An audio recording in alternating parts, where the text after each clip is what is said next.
Man may not be on the top of his form, but he can still make himself useful. Hey, what's going on, everybody? Today, just gonna let you guys see what I'm racing on. It's humble by all means. Well, not as humble as I started, but I would say pretty humble. I'm moving my way up there, and got a family, got kids, wife. So obviously, I can't spend all of my money. If I could, I totally would, but the missus would kill me. So, with that being said, saving and putting all my ducks in a row and just working hard and just working through the process. I've got my own rig and stuff, and I'm going to just take you on a tour of what little bit I have, my impressions of it so far and how much I like it.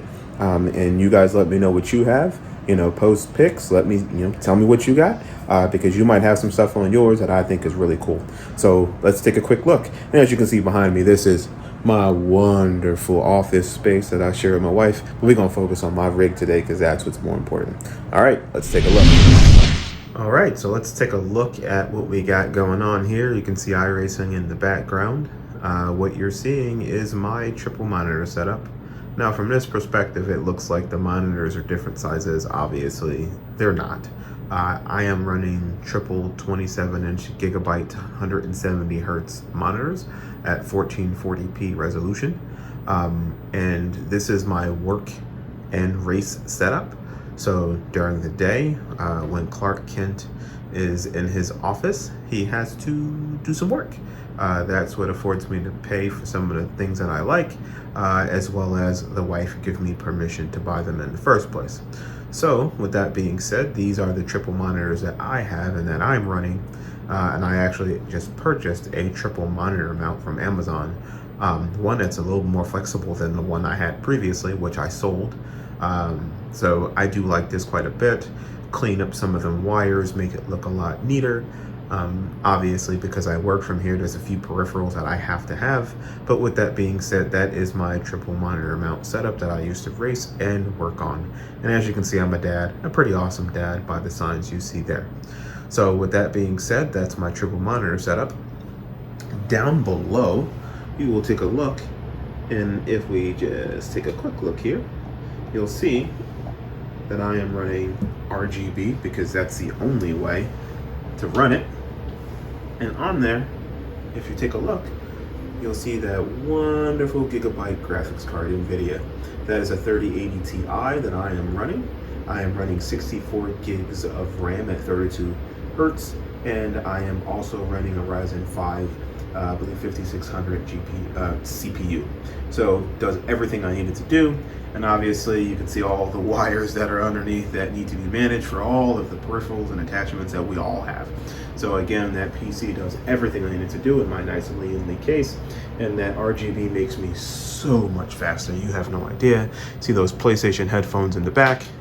So yeah, so that is a triple monitor mount that I am running and I use to do my races, because again, running on a single monitor for me is just not ideal, no matter how big it is. I like the triple monitor setup because I can make changes. So again, ultimately in the future, when I have my own setup, then I'll be able to run different setup, and I'll probably leave these for work and convince the wife to let me save up and purchase 3 50-inch monitors. That's the dream, but we'll get there one day. So let's take a look at what we're running on my humble rig. So what we see here is I am running the GT Omega Prime with the XLRS. You see my wonderful racing shoes that I use. Actually, they're my wife's shoes, but they are amazing. And she is a half size smaller, but these fit nice and snug, and they have really soft bottoms. So you know what? I told my wife, hey, can I have them so I can use them to race? She doesn't wear them anymore. So yeah, those are my wonderful race shoes, and I have an awesome wife. My wife's 5'8.5", I'm 5'9", so tall for a woman, and I'm average for a man. So hey, same size. Don't laugh at me, don't judge me. I love her, she loves me. So again, back to my wonderful setup I have going on here.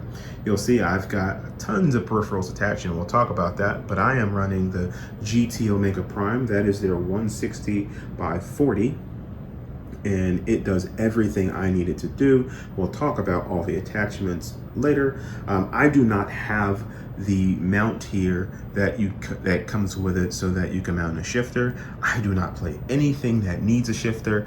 I'm either doing Formula racing, I'm doing some GT3 racing, and soon I'll be joining a little F3 racing. So for me, it doesn't make any sense to have anything more than that. So again, you'll see my wonderful mount and all these peripherals, and we will go over what those peripherals are. Some of them you're gonna look at and go, well, why'd you have that? Why'd you add that? What's the use in it? What do you do with it? And so forth. So I'll explain that. So let's just get to the peripherals that are attached. So again, XLRS seat attached to my GT Omega Prime. I've had it now for about 3 months. I absolutely love it. However, I will say there are some things I would love to change. One, the XLRS seat is comfy, but it's not as comfy as it could be.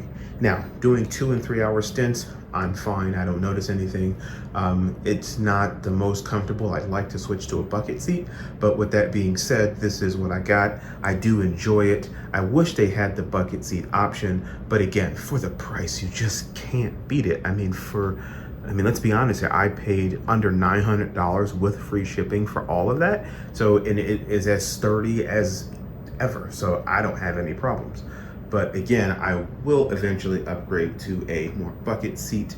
But until then, I'm not going to worry about it. I have a ton of fun, and I will not upgrade to a bucket seat until sometime in the future. And I'll be honest, at some point when I do upgrade, I think I'm going to go more with the F1 setup, like my buddy who races, that we race together. He has ASR and has that F1 setup. But again, that's far off into the distant future. But I do love F1 racing.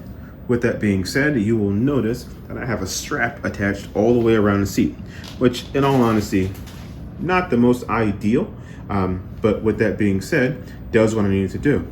And the reason being, that wonderful hunk of speaker back there, can't really see it because there's tape there, and I'm gonna actually remove the tape because I have the strap and the tape is kind of pointless at this point. It really just holds the strap and doesn't hold anything else.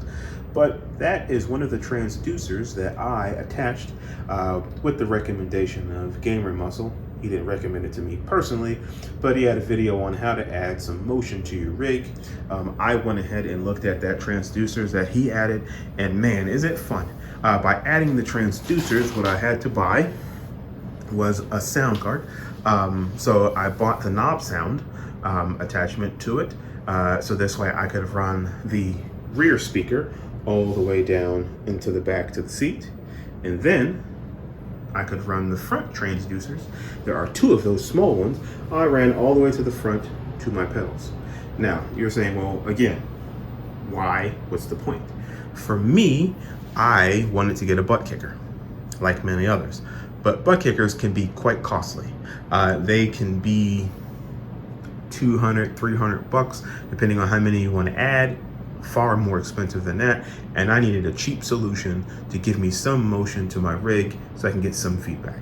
Now, Gamer Muscle, he runs his based on that video I watched with the shifters enabled, so every time you shift into a gear, you get that thump in your feet and in your butt.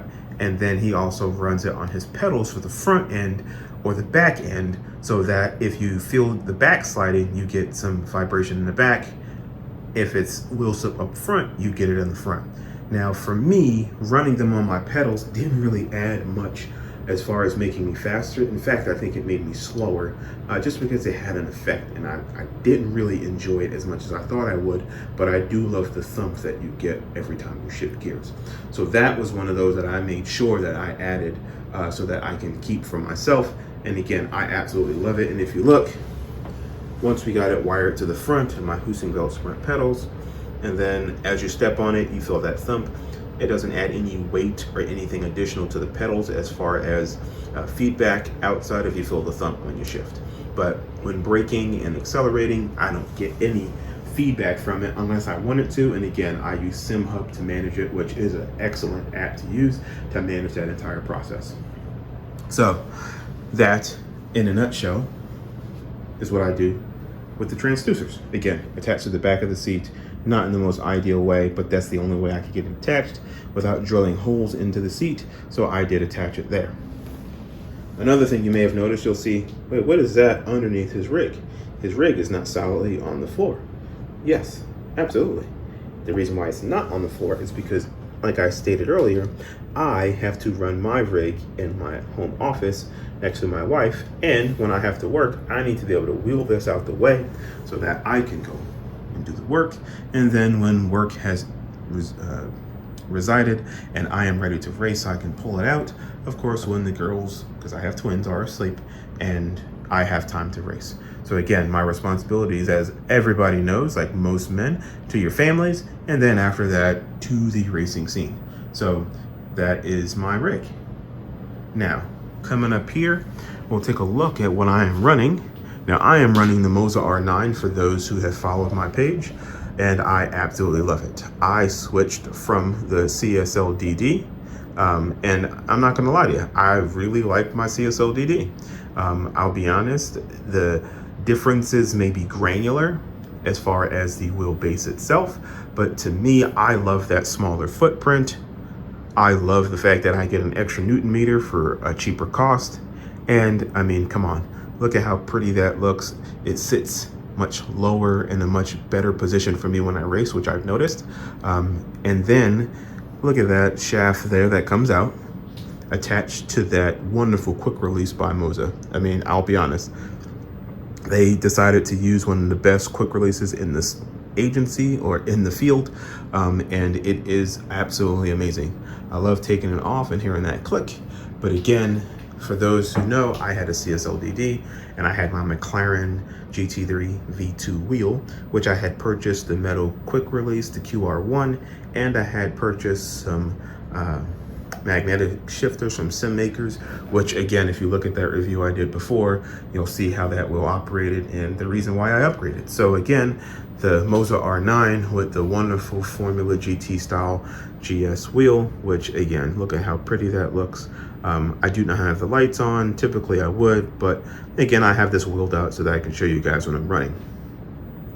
Now on top, you see I am running a cell phone, because at the time that I got the Moza R9, there was not a attachment that I could put on there for a screen, which they do have one coming out, or actually it's already been released, the CM, and I will have that here soon, as my wonderful wife got that from me for Father's Day, and I'm going to attach that and have a review of that hopefully soon. But for right now, I am running an old iPhone 6 Plus or 6S Plus, whatever. I got it used secondhand, so it was only $100, but it does everything I need it to do. As you can see, I have it attached to the back here. Oops, sorry. I have it attached here. And it's pan out, and as you can see, I have it attached here, and then it just feeds up here. Now, the one thing that sucks is, you know, if I hit something or it rattles a bunch, that will shake. Nothing else shakes, but that will shake, obviously, because of the feedback. With that being said, I rarely even notice it. Like I said, I'm using it for shifting and things of that nature. So I absolutely works for me. And again, I'll have that new CM dash ready to review as soon as I receive it. So looking further over here, you'll see I do have my Stream Deck, which is right in the center. At one point, I thought about getting rid of it, but decided, you know what, I'm gonna go ahead and keep it, because I can definitely use it for something, and I put it right in the center next to one of my button boxes. One here and one here. This one actually was a custom made one that I reached out to gentlemen on Etsy. If you want to know who made that button box for me, I'll go ahead and put it in the description below, or actually if you want to know, just go ahead and hit me up and I'll definitely let you know who made it for me. And the person who made this one right here, which looks a little bit different, a little more, that's me. I made that one myself. I'm very proud of myself. I just bought it with a couple parts that were on Amazon. Again, you can YouTube how to make those, and again, works phenomenally well. Again, look at that wonderful Moza GS wheel once again with that carbon fiber front. I believe it's 5mm carbon fiber and a 300mm wheel, which again, I absolutely love. And for $4.99, worth every bit. I do hear they're gonna have some wonderful upgrades in the future and future wheels. And the great thing is these Alcantara grips here, Pineapple Grips makes them, and I know that third parties are going to make them as well, because I would love to get rubber grips. That's the one thing that I'm not a big fan of is Alcantara, but I wear gloves, so I won't damage it. But again, some rubber grips to me would be absolutely amazing, because I feel like they give. So you squeeze, you hold tight when you're steering, and I love the feel that it gives you. So with that being said, that is my Moza R9 base and wheel, which again, I'll have some new additions to that to post up on the channel real soon. Now, for those of you, again, who follow me, not a lot of you, but some of you may have watched the video where I went ahead and reviewed my take on these Heusinkveld Sprint pedals. And again, I did them from the point of view where people have cheaper pedals that have load cells in it, and I have the CSL Elite load cells. And I'll be honest, I absolutely love these Sprints. I love the adjustability. I love that I can set them out wider. If I wanted to add a clutch, I could, but I don't do any racing where one is required. So I am not going to buy one. It just doesn't make any sense to get something that I will not use. But again, for me, that works for my Formula Racing and GT style. I'm not going to get a shifter. And I don't have the shifter attachment on my GT Omega Prime. So that for me works perfect. Now I have seen some reviews of people saying, well, they can max out the 65 kilogram load cell, I believe that's attached. Now I always want to know, are they using the stiffest elastomers that are in the box, or are they using the medium ones and maxing it out? Because when I set the hard ones, I could not max them out unless I wanted to just push my foot through the floor and push as hard as possible. And for me, that's not exactly what I wanted. I wanted a middle ground where I had a really good threshold and it can modulate my braking extremely well. So for me, that just made no sense to go with the hardest elastomer. So for me, again, Heusinkveld Sprint pedals with the base plate. Got them from Sim Motion. Oh my goodness, them guys are great. They have wonderful shipping, always get back to you in time. So again, check them out. But again, Sim Motion went and ordered those and actually used the firm because I got them at 0 interest. So hey, even better, I was able to get them at a great price with no interest. So hey, you know what? Usually I pay cash for everything, but if I can keep more cash in my wallet, I will do it all the time if I can get 0 interest. So with that being said, you'll see here I got a power brick attached to my rig, because here's the base plate. I used to have the base plate sitting higher up, and if you look on this side, I had the base plate slanted upwards like this. I since have lowered it, since because I don't have those CSL Elite pedals, and I can make these pedals at a 90-degree angle, which I again absolutely love, and it's my favorite thing about them. But again, now that I don't use that, I was able to mount a power brick right to it. Now again, that base plate, you may be looking and saying, wait a minute, that base plate looks different. It's the original one that came, actually V2 of the original one, because what they did on the bottom of that plate, they put 2 bars that they welded to give it some firmness. Because if you watch some of the reviews from guys like Barry Rowland on SRG, he had stated, which was true, that if it just had that 1 bar, he noticed some flex. By adding the second, it reduced that flex quite substantially. Is there still flex there? I don't notice it with the racing I do. And again, I race as much as I can, and I have never noticed it. So for me, I can't say that that is the case, but I can say that for me, no issues, no worries, no problems. So it works fine. So again, you'll see my wonderful wire management. I had used some duct tape to tape the power brick, and I need to mount that power brick here. That is for my knob, sound, and transducers, so they have power. So again, I plug everything in here, so then I can simply plug that into the wall, and then plug all of the peripherals that need power into that, so I'm not having again to move things back and forth. Because again, like I stated, mine is on wheels. And it's on wheels because I work during the day and I need to be able to move it and adjust it. And these, they actually sell. However, you can never find them on GT Omega. So I went on Amazon with the advice of another person that I was actually researching and bought 6 of them. Now, I actually only need 4 because based on the weight capacity that it supports, 4 is all I need. However, I always believe in doing things a little extra just to be safe, especially when you're investing the kind of money in these rigs and all the peripherals. So what you'll see here is my first take on wire management. Yeah, looks wonderful, doesn't it? Now, compared to what it was to what it is, being able to mount a USB hub on the side, attach it with some zip ties, and then be able to wire everything in, to me, that is amazing, because again, my whole racing setup is on wheels. So no matter where I am, I can wheel this around so that if I need to, I can put it off to the side. I have a little area on the side that I can put it, and then, oh, sorry about that.